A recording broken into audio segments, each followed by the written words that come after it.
Hi everybody and welcome to this event. First of all, I'm going to hold a really short introduction in Norwegian and then we're going to move on to different lectures and then some debate. Så velkommen alle sammen til dette seminaret. Dere her i forbindelse med Misbruker Norge EØS-avtalen.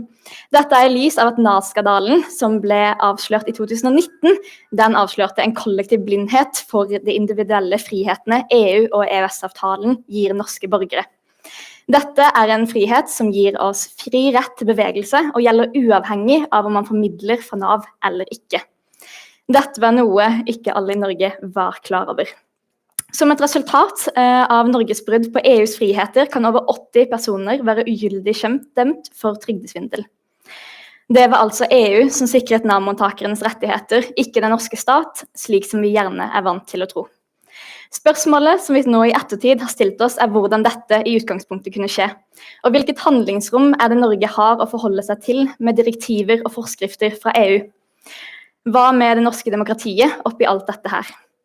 For å få svar på disse og noen flere spørsmål, så ønsker vi i Europabevegelsen Vestland i dag velkommen til dette åpne møtet med tidligere president i EFTA-domstolen Carl Bundenbacher og professor og tidligere direktør i Arena ved Universitetet i Bergen, Erik O. Eriksen. Ja, beklager. Møtet vil nå fortsette for det meste på engelsk, men for dere som ønsker det, så har dere muligheten også til å stille spørsmål på norsk. So firstly, a great welcome to all, and especially to Carl and Erik who are here today. We're going to start up with Carl, who is 74 years old and has been devoted to the rule of law his entire life. He received his PhD from the University of Bern in 1978 and has also studied at Zurich. He is a professor with both Swiss and German universities. And he has been on the Supreme Court of Liechtenstein from 1974 to 1995. And in 1995, he was appointed judge of the EFTA Court. From 2003 to 2017, he served as the court's president. Welcome so much, Carl, and you'll get some minutes now to hold your introduction. Thank you. Thank you very much, Mrs. Chairwoman. I thank the European Movement West Norway for having invited me to speak at this important event. And I just want to make two introductory remarks. First of all, I don't only live in the past, I also live in the present, and now I'm the senior partner of my own law firm in Zurich, which I have founded with my daughter. And second, unfortunately, I cannot be physically present in Bergen. I have fond memories of Bergen, but I'm in a hotel room in Italy, and I hope that everything is going to go well. Now, the background of the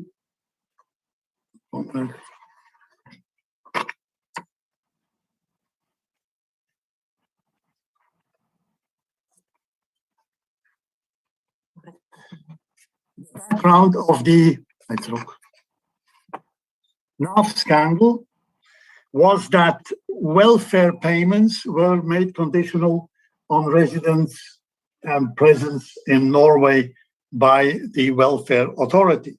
Almost 90 people were convicted, 36 served jail sentences, and if we go back to 1994, probably even more. The courts endorsed this erroneous understanding of EA law, although the EFTA court had already held in 2013 that Norway was in violation of the EA agreement with this practice, but the Norwegian state succeeded in avoiding a precedent. They paid the costs to Mr. Johnson so that Mr. Johnson couldn't go further with his case. The EFTA Surveillance Authority remained passive and NAV went on with its practice. University of Oslo professor Tarjei Bekkedal has called this Norway's worst legal scandal since World War II. Now, the question arises, how could this happen? And I see essentially three reasons. There has been a systematic undermining of the EFTA Surveillance Authority and of the EFTA court from the outset in certain Norwegian legal circles.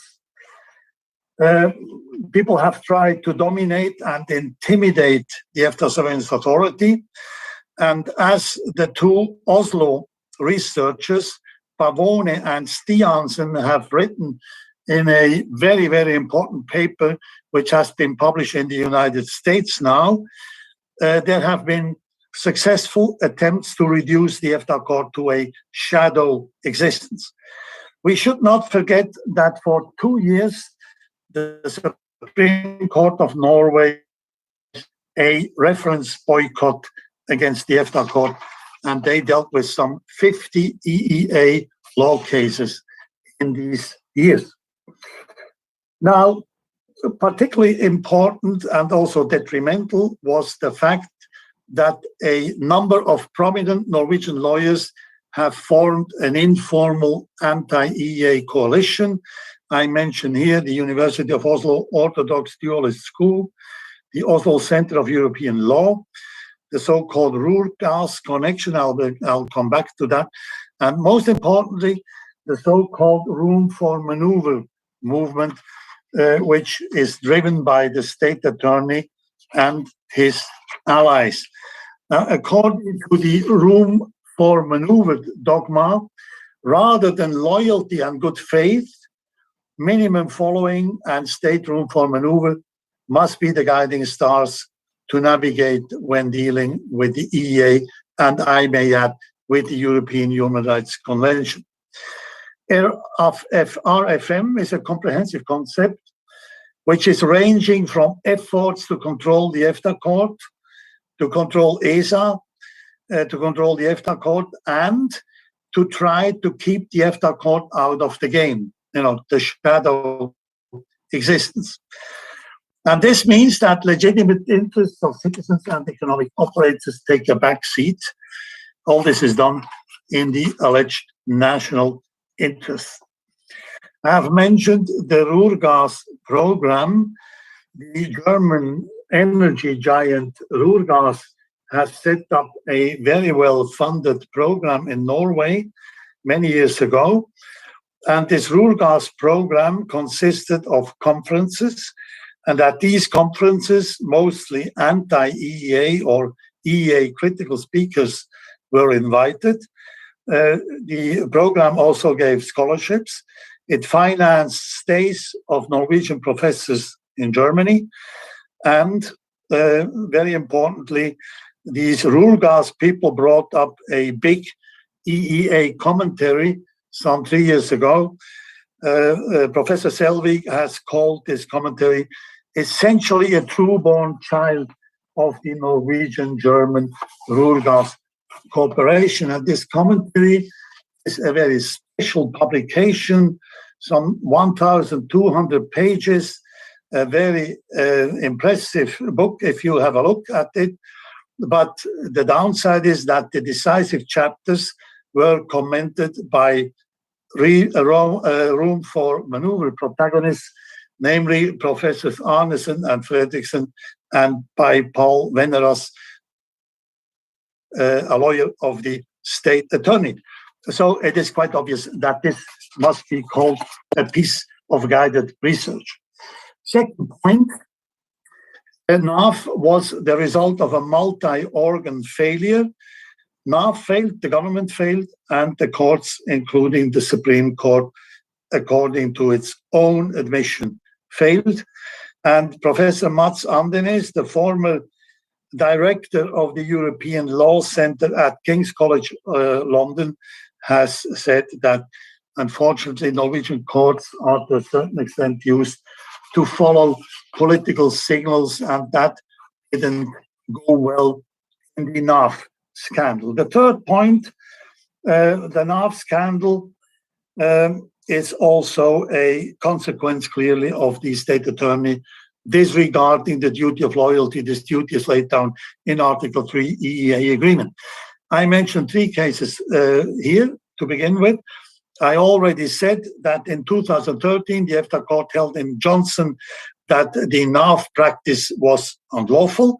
A Swedish citizen had returned to Sweden and had received unemployment benefits. Then we have a case decided by the Court of Justice of the European Union, Tolai, in 2017, that concerned a UK citizen in receipt of disability living allowance in Spain. And we had EFTA court Yabi in 2016. This concerned a Norwegian national who had created a family life with a Gambian national during genuine residence in Spain. In all these cases, the Norwegian state attorney appeared and pleaded against the beneficiaries, and the state attorney lost. And yet the NAV policy was not changed. The NAV policy was maintained. And I would say this is a violation of the principle of good faith, which means that the state attorney has acted mala fides. Here we have this gentleman, Jan Kumar Yabi, and his Norwegian wife. They won before the EFTA court, but the state attorney convinced the Norwegian courts, both the Oslo City Court and the Borgarting lagmannsrett, to disregard the EFTA court's ruling. Now, the worst performance of the state attorney came in the IN. The Russian IN was prosecuted by Russian authorities for alleged bribery. He fled with his family to Iceland, where he was granted citizenship. And after a number of years, he felt that he would like to go on a holiday. He traveled to Croatia and was arrested based on a Russian request. The Croatian Supreme Court referred questions to the ECJ. The Norwegian state attorney intervened in this case and abused the case by trying to convince the ECJ to go against EFTA court Yabi. And in doing this, and the way it was argued by the state attorney, they risked the extradition of an Icelandic citizen to Russia for low motives, I have to say. They lost big in this case, and yet it had no major impact on the attitude of the state attorney. Another rather unfortunate thing was the composition of the government's NAV committee. The chairman, Professor Finn Arnesen from Oslo, the state attorney's Fredrik Sejersted's alter ego, a prominent RFM protagonist. He was even an acting Supreme Court justice in a NAV case, and his ability to chair this committee was challenged. And then the responsible entity in the government found that he was only partially biased, so that he could participate, but had, not to look into this one case in which he said, quite frankly, there is no such thing as partial bias. Either you are biased or not, except if you are schizophrenic. Second, the member Karin Floistad, a well-known room for maneuver anti-immigration activist, and Fredrik Sejersted's protege at the University of Oslo and at the University Institute of the European Union in Florence, was also challenged. And there it was found that she was not biased at all. Now, in the course of the investigation, Mr. Arnesen understood that the unlawful NAV practice dated back to 1994, whereas Karin Floistad dissented in favor of NAV and said, well, this was a very complex legal situation, which NAV probably couldn't understand. That must be clarified by the courts first. Perhaps it was unlawful, but only from 2012 and not from 1994, and certainly not for sickness benefits. Now, the point is that this had already been clarified by the courts, and the question arises, why has Ms. Floistad dissented? Room for maneuver was not even mentioned in the report. My fifth point concerns what I have called the EFTA court's decline in a recent contribution to Brussels report. Mats Andernes, whom I have quoted before, speaks of a rupture which has occurred at the EFTA court in 2018. And this started with the so-called Fosen scandal. The old EFTA court had, in October 2017, held that a simple breach of public procurement law may trigger the liability of the state. This went against the Norwegian Supreme Court's nuclear judgment, which was much more state-friendly. Now, after this, after the rupture at the EFTA court, the Norwegian judge, Per Christiansen, traveled to Oslo and asked the Norwegian Supreme Court to re-refer this case so that it could be overruled. This has been documented in an article in VG, and the Chief Justice of the Supreme Court admitted that Mr. Christiansen had visited her. Then followed a lot of breaches of procedural rules and of fundamental rights. And on the 1st of August, the new EFTA court under Mr. Reinsson overruled, in quotation marks, Fosen. The state attorney was very satisfied, as they said. The Supreme Court stuck to nucleus, which means that the state was happy and the private operators paid the price. I have taught European law for many years at the University of Texas, and I sometimes learned there that in the United States there are a couple of cases on fixing of a trial. This is a fixing of a trial.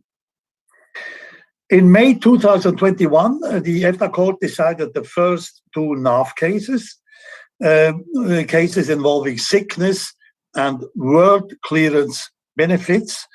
And in these cases, the EFTA court held that the fundamental freedoms applied since 1994, as Mr. Arnesen's committee had said in its majority. This was a fair outcome. However, in June 2021, the second two NAF cases were decided.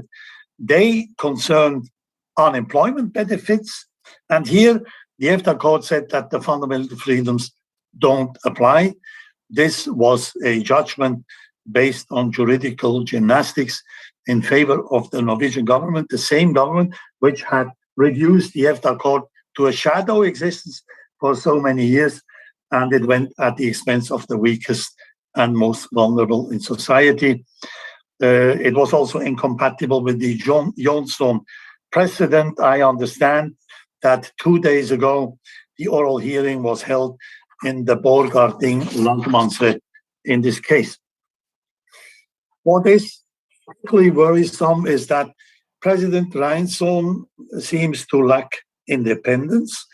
He is working for pay on a permanent basis for the Icelandic government. That is the government to which he owes his appointment and reappointment, and the government which is also a regular party or participant in EFTA court proceedings. That means that the EFTA court is not lawfully composed, and as the EFTA court held in Nobile, and Mr. Reinsson was even presiding there, it was the old EFTA court, the rulings in which a judge who is not independent has participated may be challenged. The Norwegian government had no objections against the reappointment of Mr. Reinsson at the end of 2020, although these facts were unknown, and the question arises, why not? And the EFTA Surveillance Authority has remained passive, and the question arises, why?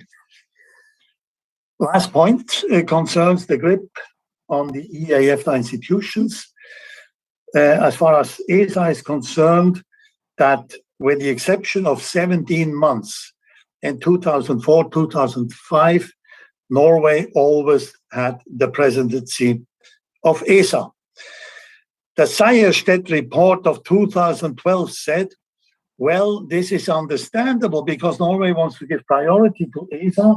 It wants to ensure that ESA is led by competent people, sick, with good knowledge of Norwegian society, sick.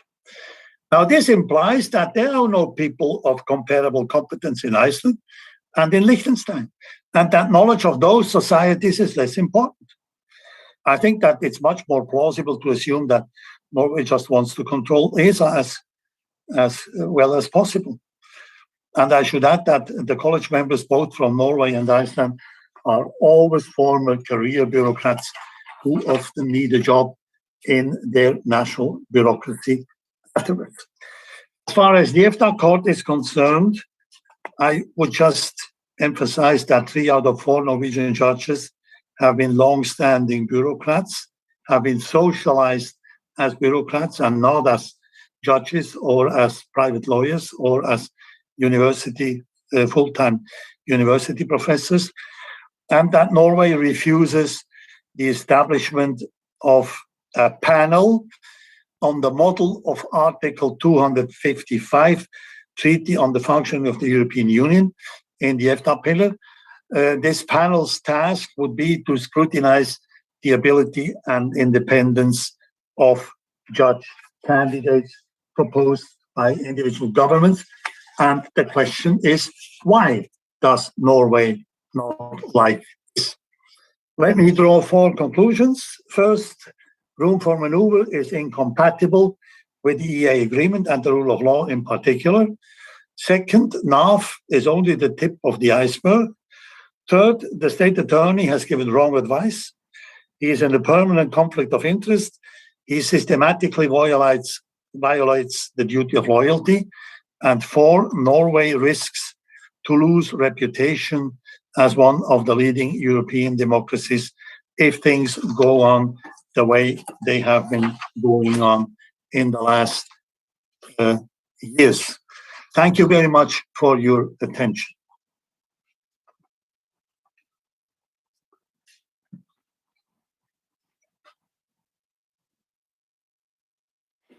Thank you so much, Carl. Now we're ready for the next presentation before we'll go over to questions. So, Erik, you're ready? Får du upp den PowerPoint-presentationen? Ja, fungerar det här?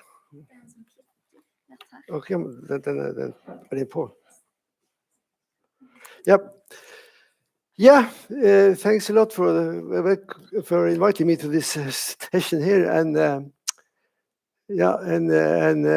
it is also very interesting what Bodenbacher had to say, and his book, memoirs, he also called it, but it is on his experiences with the EFTA and Norway, and it is extremely interesting. There is a lot of facts there, and he referred to some of them, which I have read before. So my comment initially is that, yeah, why I'm not a legal specialist, I don't know, so I would really have had a kind of interchange here, that there was some kind of response from the legal society to these allegations here and to what is going on.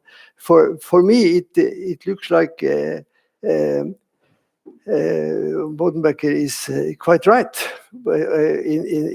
not in detail. I don't know. I cannot verify that. But in the bigger picture is in a way this, that Norway is a member of a union, a supranational union in a sense, without knowing it, and the obligation that comes with being a member of this union is not recognized, and so this is basically what is going on. We are under the radar. We think we are outside of the EU, but as I will come back to, we are in a de facto member of the EU. As formally, of course, we are outside, but in reality, we are in a way a member, in the sense that EU law applies also in Norway. So I don't know if we have this was for me. Okay.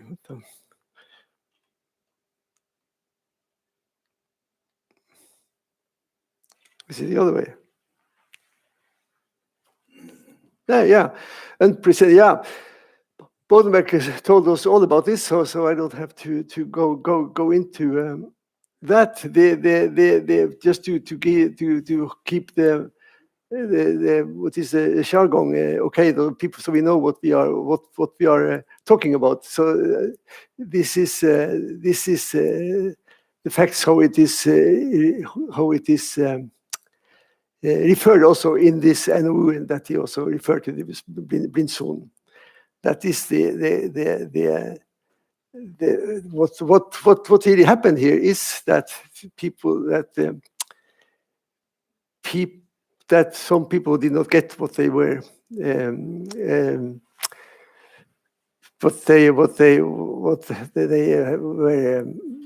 legally had a claim to. They did not get it. Benefit siktens, so and the pleiepenger and arbeidsavklaringspenger. So this is recognized in a sense that this is in a way the scandal. In a way, this is the facts in a sense how it is. So and the wrongs is here is like this, that this is in a way the cases that has been so it is also referred to as the kind of what I said. People have been jailed and people have been fined and people have been harassed also because of this, that they would like to have the benefits without in a way staying in Norway. So the point here is that Norway is, as I say, it is a member. There is a system in place in Europe with regard to the single market. You can think that the market is a market. But you see the problem also with the Brexit. People England thought, yeah, we can go out of the market, we can go out of the EU, but also be member of the single market. And they try to make up an agreement, free trade agreement with the EU. It did not work, so they also had to come up with a lot of problems. And the point is here that this single market comes with a lot of regulations and obligations, and there is also always this talk about the integrity of the market. The integrity of the market has to do that this is a kind of level playing field. The same rules apply for everyone, and if they don't apply for everyone, we have a problem with free riders and these kind of things. So the problem for being a member of the single market, both for Norway, for Switzerland, and now for UK, is that they would like to restrict immigration. This is one thing that is, of course, has been very strong in Switzerland and also in the UK. But they also would like to, and this is for Norway, to restrict the kind of the export of the goods that come with the welfare state. So these are in a way the four freedoms that we all know of: the movement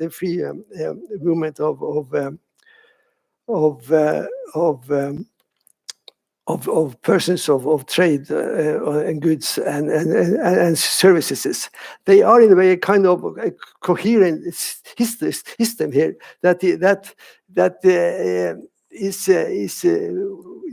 very well regulated, and there is a lot of regulations coming out of this that also cover other areas than only in a way the exports of goods. The problem is related to a lot of things: consumer standards, safety standards, whatever. So there is a lot of things coming in with the single market. The single market is a very interesting structure. It's not a common market. It's not a free trade area. But it is this kind of single market. It also comes with a kind of superstructure. There is someone who decides this: the European Parliament and the court and the council. In a way, they are the legislative powers, and they give the regulations here, and then you have the commission to put it out, to put it simply, and then you have the court also. So there is a market. It is a single market. It's in a very integrated market. It is the same rules and same standards are applying all over the field, and then you have someone on the top who see that this is going correct. So the problem was that with the UK we saw it, cherry picking, Rosinenpickerei was what German's expression for this. This is what the British had a huge problem with and still have, because they would like to have the cake and eat it too. And the problem is also with Norway now. They will restrict some of the goods that come that the Norwegians have or the rights that and benefits that Norwegians have in a way as being a kind of because they are member of Norway in a sense.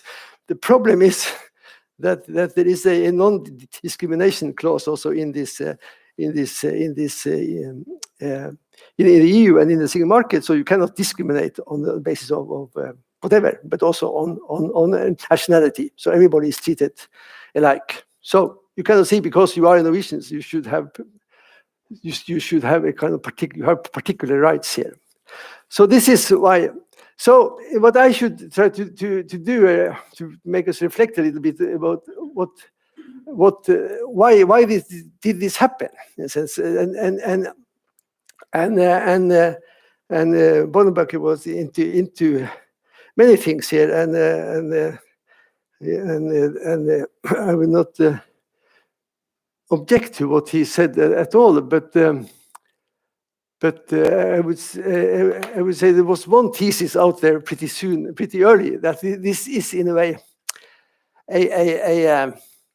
this is lack of knowledge. The administrative body, the employees, in the bureaucrats in the NAV, or the frontline bureaucrats, in NAV, the people who were in a way administering this rule set, they did not know about it. They knew about the Norwegian law, but they did not know that Norway was a member of the EU, and that there was a clause that said that you could not restrict in a way benefits just for Norwegians. You have to apply it apply it to all. So the problem here is what this is what the committee also say: lack of competence. Yeah, everybody lacked competence. The ministry lacked competence. The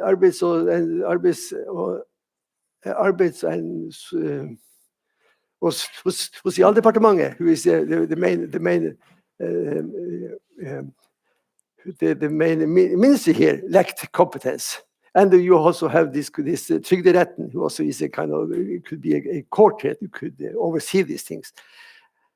Nobody of these people in a way knew. So the problem is they are in a way polarizing their responsibility here. Also, the press, the public opinion of the media did not know anything about these things and did not question things, and the administrative system, the political system was like it was, but and they also said the academics did not know. Yeah, but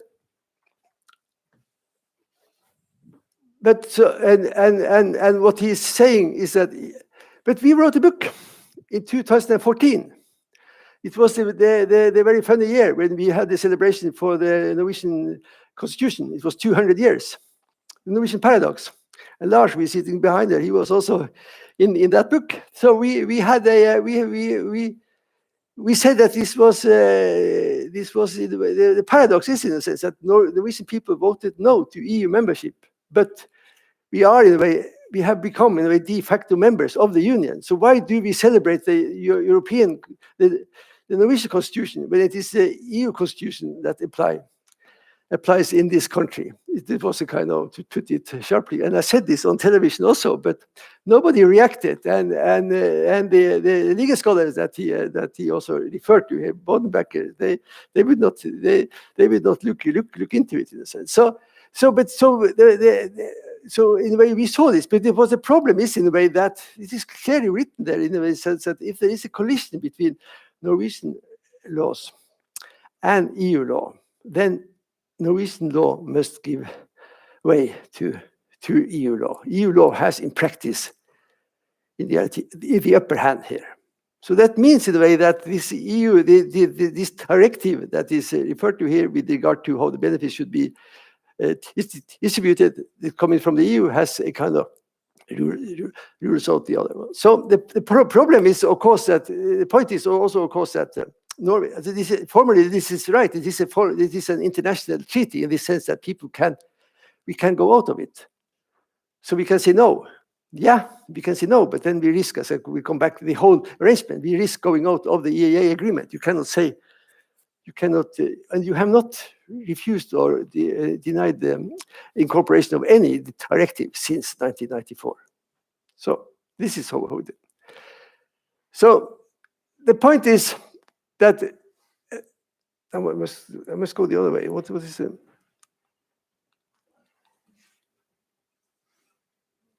The problem is lack of knowledge, yeah.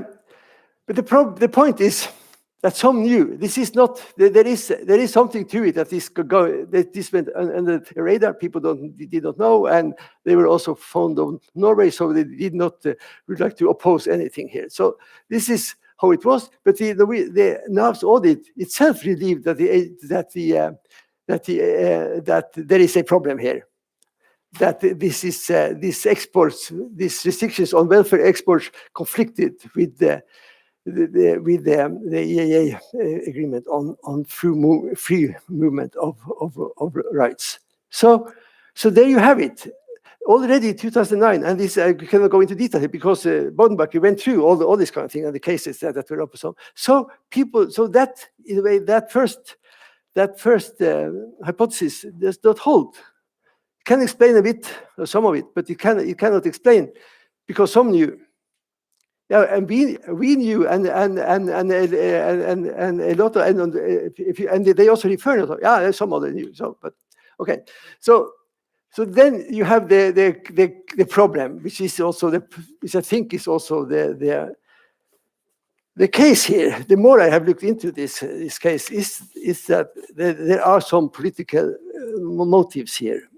And the problem is, of course, that the law should not, or the bureaucracy, and also the legal system shall not look to political motives and what kind of sentiments that were out there. So there was a kind of anti-immigration sentiment across Europe in Norway, but it was also across Europe. So there was against immigration, and you should not undermine the welfare state. It was talking about the kind of welfare bomb. It was a bomb, actually nuclear under the welfare state. If there was this kind of export of the welfare benefits. So basically, the people were thinking here. It was that it was the foreigners who came and took our goods. But in reality, it was not. The scandal shows that it was Norwegians mostly who suffered from this this way of using the regulations. So one thing is you can accuse a right-wing party, Fremskrittspartiet, for a lot of things here. But the problem was that there was also a parliamentary committee which had all the parties on board, consented to the government's goal of reducing the export of welfare. This is written clearly there in a broad committee. And calls for prevention of calls to prevent the explosion of Norwegian generous welfare state became frequent. Yeah, and the problem is we saw it. We had a kind of a program in the Norwegian Research Council called VAM, and they also said it that this was anyway a big problem, and we had. Some NOUs coming out here talking about this as a disastrous for the welfare state. So there were political motives, and they came in.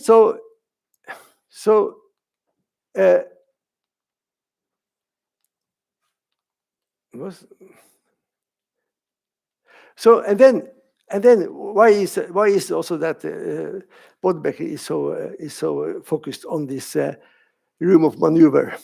The point is, in a way, that one thing is that there are political motives. People would restrict these things, but we know that there is a law. So why and the laws and rights are there to not be infringed with political motives or to be reduced by that kind of concerns. That is the whole thing about rights. It is something that administrative bodies and also the court can uphold. So then, and why do we need this in this explanatory scheme? But the point is, in a way, how can these kind of political motives, what is it? move into these kinds of considerations by decision makers. There must be someone who has given advice and who has interpreted this in that way. So this is why there is this thesis that Regjeringsadvokaten has been pushing forward all the time. And the problem is that you see this now, room for maneuver. Yeah, room for maneuver, it means that people don't get their rights. This is in a way the bottom line here. If room for maneuver means that we can look away from the law as it is written.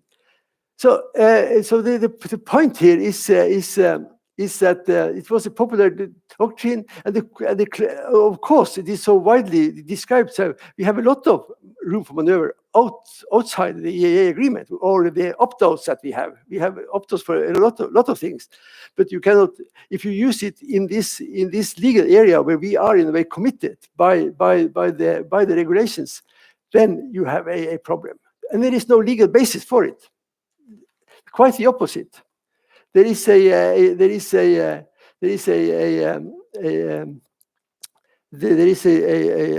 obligation there to be loyal towards the law, and there is a principle of homogeneity, that the laws should have the same effects all over in Europe, same effects of all laws. So there is I will come back to that one. But so there is, of course, the opposite is the point. The point, and you show it, and the Brexit example is, of course, that example. You cannot have freeways here. So it means, in a way, the infringements of rights to have this kind of room for maneuver when it comes to these kinds of rights. And then you have this kind of this very strange thing in Norway. People look like they know what the national interest is. Norway is a great country, they say, and it is in our national interest, this and that. But the national interest is just the interest of the workers, or the business people, or the people in Bergen or in Oslo or whatever. So the point is, in a way, that we have procedures to find out what is the national interest or the common interest is. That is to go via the political system. That is how we define what is national interest is. To vote for parties and to make up a parliament and a government. That is how it is. So, but people who think that they know what the national interest is, and the funny thing is, many people that know of they used to, and who are in this game themselves, say, national interest, we find this on the way to the airport. So this is in a way something you drag out of your hat. You can say, yeah, it is the fisherman's interest. This is also Norwegian interest. Fisherman's interest is that the same as It is politics. Of course it is politics, as you have. Yeah. And I regret that we had so bad legal competence. Yeah. That we didn't see it. Yeah, but this is but bad legal competence. There are someone who are in a way saying that they know how it is, and that is why we need to have this kind of room for maneuver, because the national interest needs it, and this kind of thing. There is no veto right in this thing. That we have this thing with the SV and also Senterpartiet would say no to the or to directives. Yeah, there is a kind of reservation right, that is called it. You can put things on hold for a while, but then you will do Iceland and Liechtenstein must also be involved, and there is this and that, and there is no veto right. And the thing is that you can threaten the whole arrangement by pushing this idea of a national interest outside of the system that is established.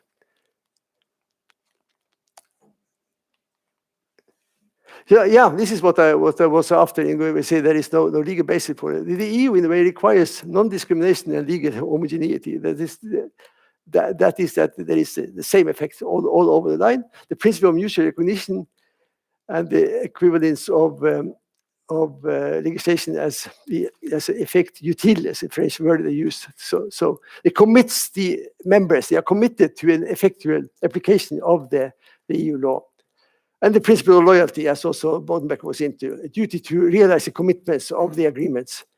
So, and the problem is the legal homogeneity. Yeah, the same rules apply all over the field. But it is the point is also that this is dynamic. There are new rules coming up all the time. So it increases. Yeah.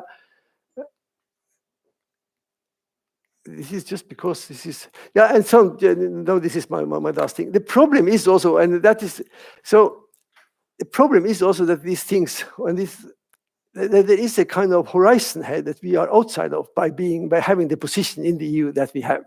We are not part of the kind of debate and the legislative processes that goes on there. So we don't know the reasons for laws and regulations that comes up.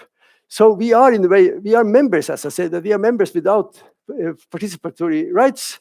So we are, in a way, in a kind of, what is it, enevelde, so the absolutism, in a way. You have the rules, and you have a kind of Rechtsstaat, and you have that kind of things, but you don't have a democracy in the sense that you are members of the you are the authors of the laws that you are, in a way, subjected to. So, this democratic deficit, I think, also can explain why we have this particular horizon here, because we lack information, that we lack our knowledge, and there is no debate about these things. There is no people in the media, for example, who knows anything about it or interested. And in the field of, in the academic field, it is also not a popular field, and it is not taught. So stealth integration, that is what I come up with. Thank you.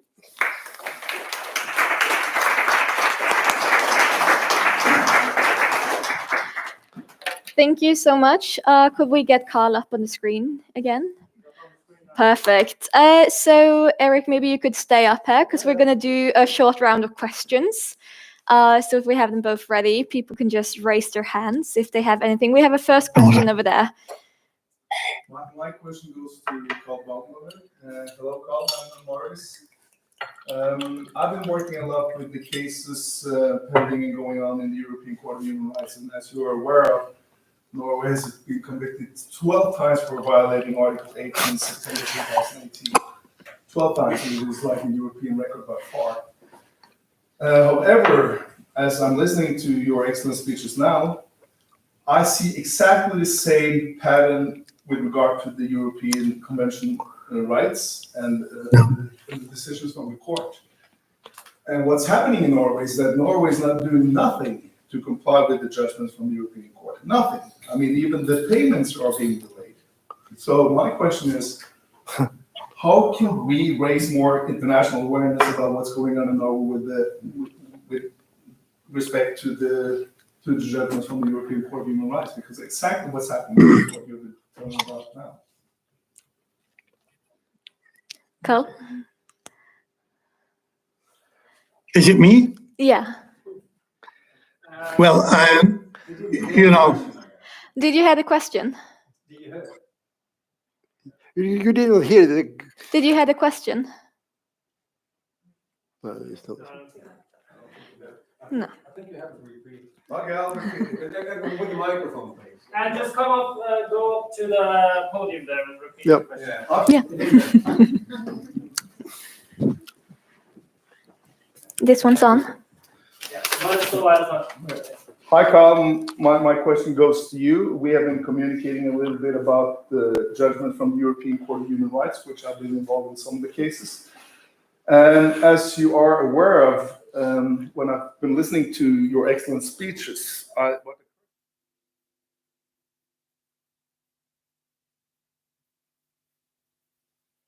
Norway, since September 2018, has been convicted 12 times for violating Article 8 of the Convention, 12 times. However, the problem is that even though Norway is mass violator of Article 8, we see the same pattern with regard to these cases with governments and the state attorney. They're not doing anything to comply with these judgments, so that the victims who have already won in the European Court, they continue to be violated by the fact that the government, as well as the state generals, they continue to ignore the judgment already been given. This is a problem. I've been raising this for 2 years now, since the grand chamber judgment that came 2 years ago. and we see exactly the same pattern. But my question is, how can we raise more international awareness about what's going on here? Because it's obviously like a very systematic pattern that Norway deliberately violates the European Convention on Human Rights, as well as all the other obligations that we have undersigned. So my basic question to you, how do the people who suffer here see it when the rights are being so obviously violated? Thank you very much. Well, I mean, as far as the European Human Rights Convention is concerned, I am aware of some cases, and the only thing that helps there is, making people abroad aware of the situation and build up some pressure. Because in the government, it seems to me, everybody is relying on the state attorney. The state attorney knows the law. The state attorney is the one who informs the national courts of the law, and at the same time, he is a party. That means he is biased in every of these cases when he gives advice. We see the same in the area of the EEA agreement. We have been speaking about the NAF cases. I mean, it would have been the state attorney's duty after 2013 at the latest, when he lost his Jonsson case, to change the practice or to tell NAF to change the practice. No, they went on, they went before the ECJ, they went before the EFTA court, and until today, they are trying to save what can be saved. I said the fundamental problem in EEA law is that the duty of loyalty, the duty of sincere cooperation is not implemented in Norway, not by the state attorney, not by the administration, not by the government, and not by the courts. I mean, when we speak about EEA law, why does Norway have a state monopoly in gambling? It's together with Finland, the only country in Europe. They say, yeah, because we have to channel gambling into, lawful channels and so on. If you look at what Norsk Tipping is doing in terms of advertising, that is no different from what private operators in other countries are doing. And yet it is impossible to do something. First of all, because ESA remains passive. ESA says, this is not a matter we have to take up. This is a matter for private litigation. If you start to litigate in the Oslo City Court, then you have very slim chances to win. And if you win in the City Court, you have to go to Borgarting. And in Borgarting, you have mostly a number of lawyers who have been socialized with the state attorney. And at the end of the day, you may go to the Supreme Court. And the question arises, would the Norwegian courts make a reference to the EFTA court, yes or not? And what we have seen now lately is that the opinions of the EFTA court are disregarded at liberty by the Norwegian courts. There's been a case now again these days at Borgarting. There have been cases before. The advisory opinions of the EFTA court have basically no more convincing strength in Norwegian courts. And this is a consequence of what I have been speaking about. If you do a thing as the EFTA court did in Fosen, that you send one judge to Oslo to talk to the Supreme Court and to say, we have a new composition, why don't you refer the case again? And then they do this and they change the case law. Well, then at the end of the day, what is an opinion of the EFTA court worth? We see now the reaction of many national courts in Norway. Let me make an additional point. At the end of the day, I think the Norwegian government is also profiting from the fact that they are disposing of a lot of money. Norway is very generous when it comes to cohesion payments under the EEA agreement. You know that they give the double of amount of what they would be legally obliged to do. There was this prime minister, conservative prime minister of a minority government at the time. I think he was a Protestant priest who said, we are wealthy, we have to be generous to our neighbors. And if you give so much money, the commission would barely take this up. I mean, if the EFTA Surveillance Authority is passive, that's one thing. But that the Commission is looking away and doesn't pick this up once in the joint committee can only be explained by the fact that Norway is such a good payer. That's not a very flattering statement, but that is the way life goes. Thank you. I think we're going to open up for more questions. Is there anyone? We have a person. You want to come up? Jeg tror hvis... Ja, men hvem spørsmålet til? Til professor Eriksen. Ok. Yes, mitt navn Herdis Halle. Jeg advokat I LO og jobber med EU og EØS-saker. Først av alt så har jeg lyst til å forsvare en kollega, regjeringsadvokaten. Han står ikke I EFTA-domstolen og prosederer sitt personlige syn. Han en rådgiver for regjeringen. Hvilke råd han gir internt, det ingen av oss som vet. Han prosederer regjeringen sitt syn, og det den hver tid sittende regjering. Og jeg synes en del av det som blir sagt om det kontoret rett og slett konspirasjonsteorier. Mitt spørsmål handler om demokratiet I Europa. EFTA-domstolen, EU-domstolen politiske domstoler. I den forstand at de driver rettsutviklingen fremover. EU-lovgiver kommer etter og lovfester eller kodifiserer gjeldende rett veldig ofte, og det ser vi ikke minst på... Dette ikke et spørsmål, dette et partsinnlegg, og da må du finne din egen arena. Jeg foreslår at ordstyrer bare skjærer igjennom og sier, kom til spørsmålet. Hva spørsmålet til debattdeltakerne? Mitt spørsmål ser vi på en måte lignende protester I Europa, så vi ser I Norge på at det blir lite rom for de nasjonale parlamenter for en flertallspolitikk som kan endre grunnleggende ting I vårt samfunn. Vi har Brexit, vi ser reaksjonene I Polen, Ungarn som religiøse samfunn, som reagerer på en del som kommer fra de internasjonale domstolene. Hva fremtid ser du for folkestyre eller flertallsstyre I Europa? I en situasjon der de internasjonale domstolene går inn og styrer politikken på store, brede felt.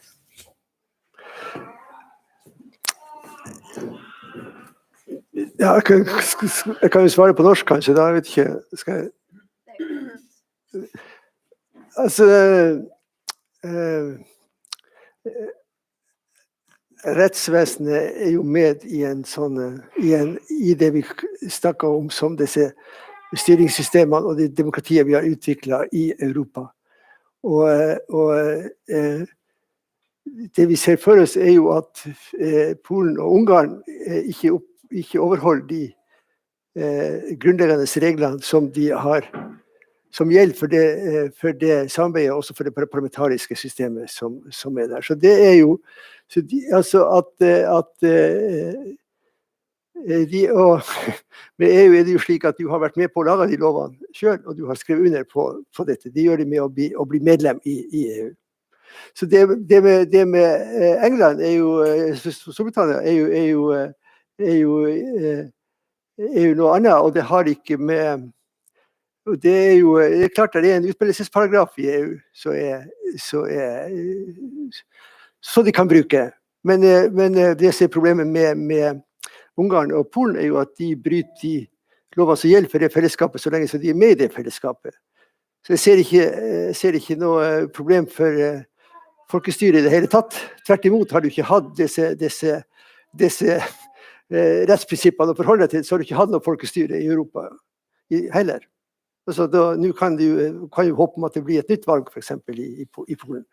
Så det med på å institusjonalisere en demokratisk prosess som går hele tiden, og hvis du begynner å begrense den prosessen, som du forsøker å gjøre I Polen og Ungarn, så har du ikke noe folkestyre igjen.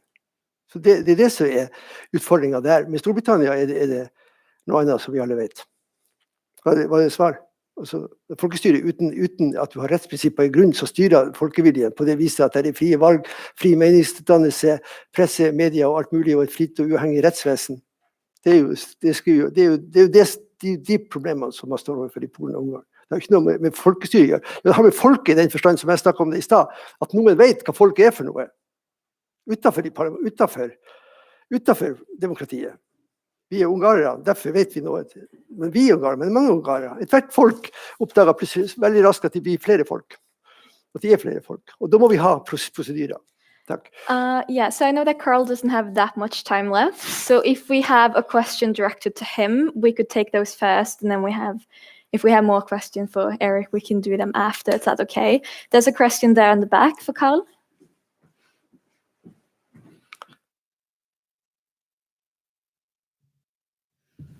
This was a great presentation.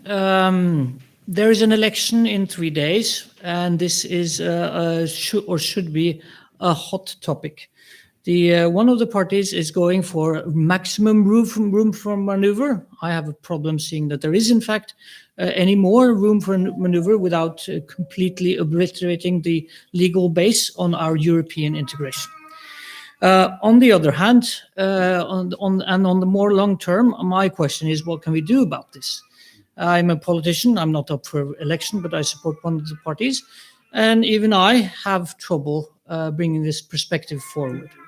This is an impossible situation to fix, and I'm sorry to say the only way in which my young son there can enjoy the benefits of full European integration when he's grown up is full EU membership. This is not a fixable problem by Norway.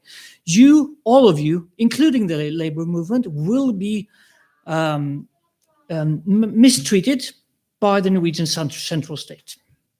And the labor movement is doing to which I'm actually quite sympathetic, even though I'm not on the left side.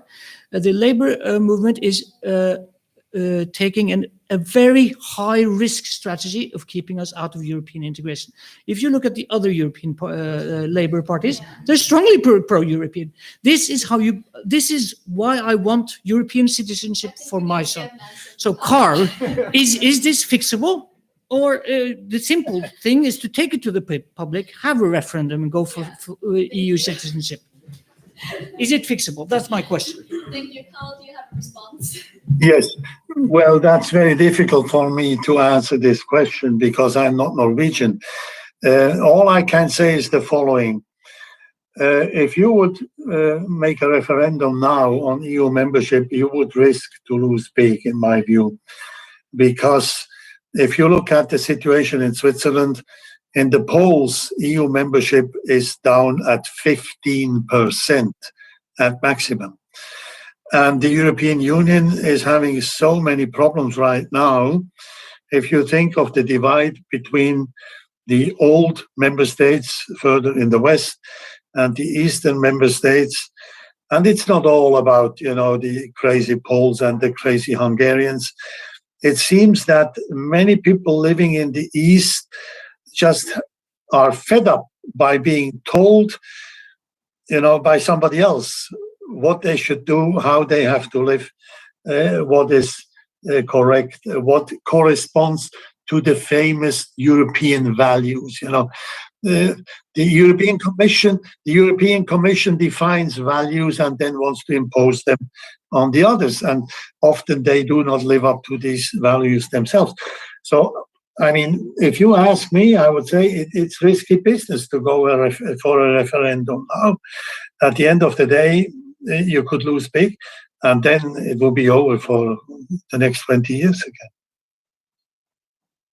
Do you have time for a last question? Okay, we're going to try. There is a question there in the back.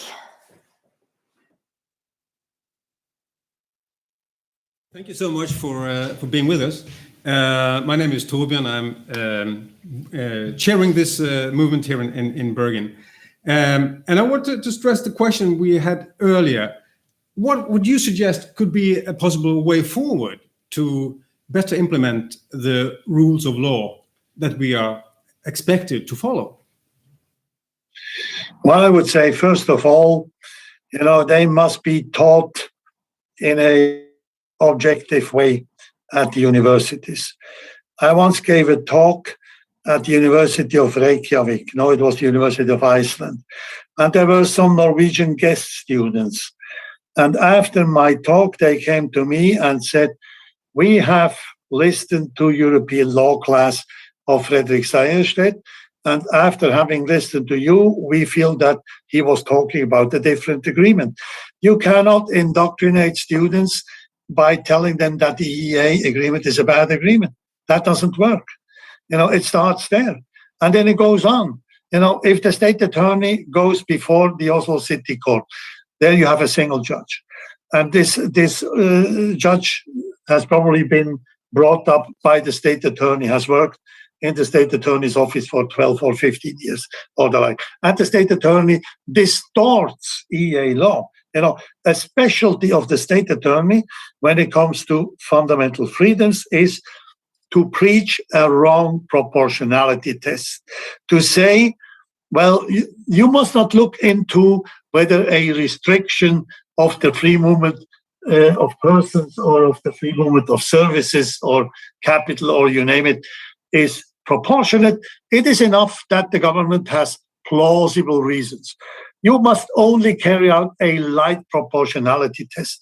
And that already in itself corresponds to the traditional Scandinavian view, where the government has a lot to say and the courts have to use a certain deference.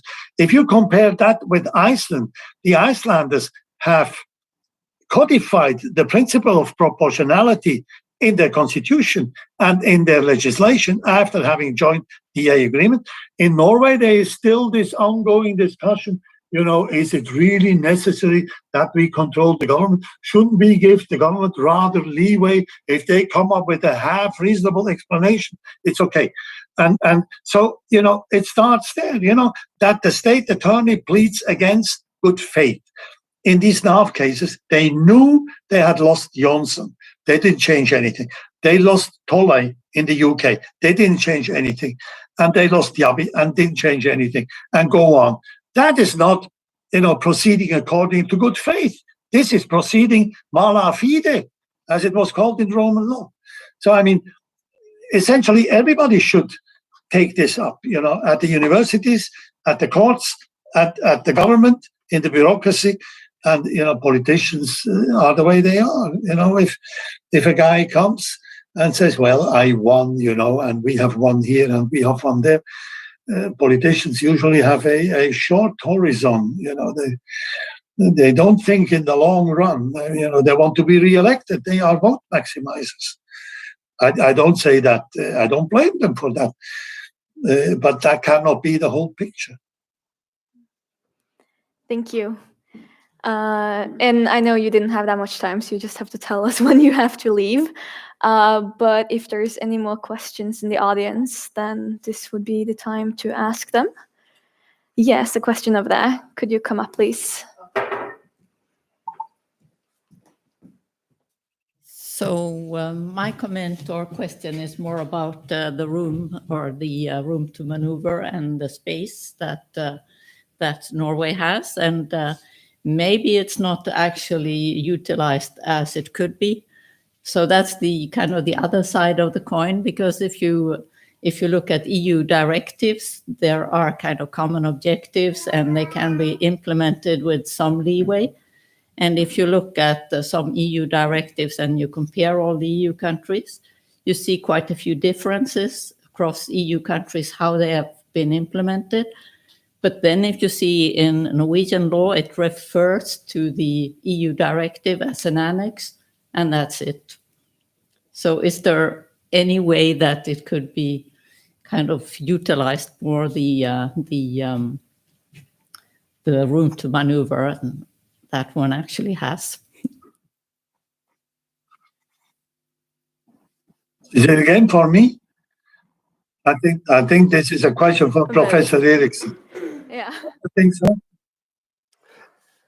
Yeah, but there are, but you have this kind of automatic thing in Norway with regard to these regulations, and the problem is that we have this kind of two-pillar system. If you are a member of the EU, there is a kind of direct effect of EU law, so that this applies, and you can also, you are into a system where where there may be there may be more interpretation and active implementation going on. In Norway, we have this kind of system where we have this system that we get these directives and they have to go through the parliamentary committee and to be voted in as such. There is not the direct effect in Norway of EU regulations. They must be actively incorporated into EU Norwegian law with regard to how they with regard to an effect. And I think the problem is in the way that Norway don't dare to do much with regard to that kind of active thing because we are not member of the system. So there is no way to and from to discuss this. Yep. Yeah. Yeah, could you come up to the microphone? No, so the automatic thing, that's about the EU regulation. Yeah. And then you have EU directives where you have Yeah, much more leeway. So do you have the same system for directives and regulations? No, I just tried to explain why there may be this kind of. You said it was just an annex to.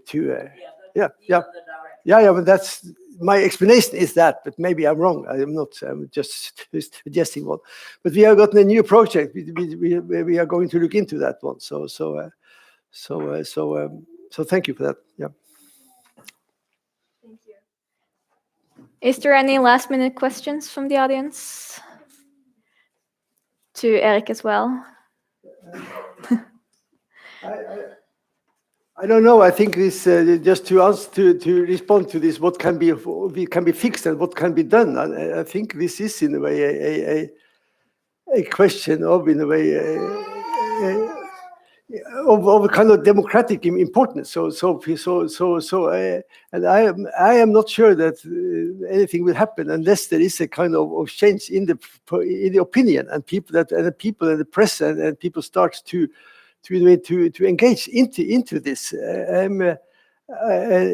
This is in a way very strange that we have so many gross examples that he refers to. When Bodenbækker refers to this thing, I am not the specialist, so I'm not saying that what is actually happening. But if Bodenbækker is right on these things, I think we should be a kind of be taken up in the Norwegian academic milieu, and then we could come to grips with this. And I hope this NAV scandal and the kind of work that is now going to take place, that there can be a kind of change. People are in a way promising that. So maybe there is a hope there. But I think that this kind of the general debate, the general mood, the general in a way opinion formation in Norway is needed to be changed here. And Bodenbækker said, "Oh, there is just 15%, I think, about support for the EU membership." But if the EU said you cannot have the EEA agreement, how do you think that the pulse will be then? That we should be totally out. So I'm not so sure about this thing about what I meet wherever I am is in a way ignorance. People don't know what we are part of. They don't know really. So thank you. Yep. If there is no last questions of last remark, then we should just thank you guys so much for coming today, and thank you guys as well for showing up and having good questions. So how about a round of applause? Very good. I wish you all a nice evening. Thank you. It's been a pleasure.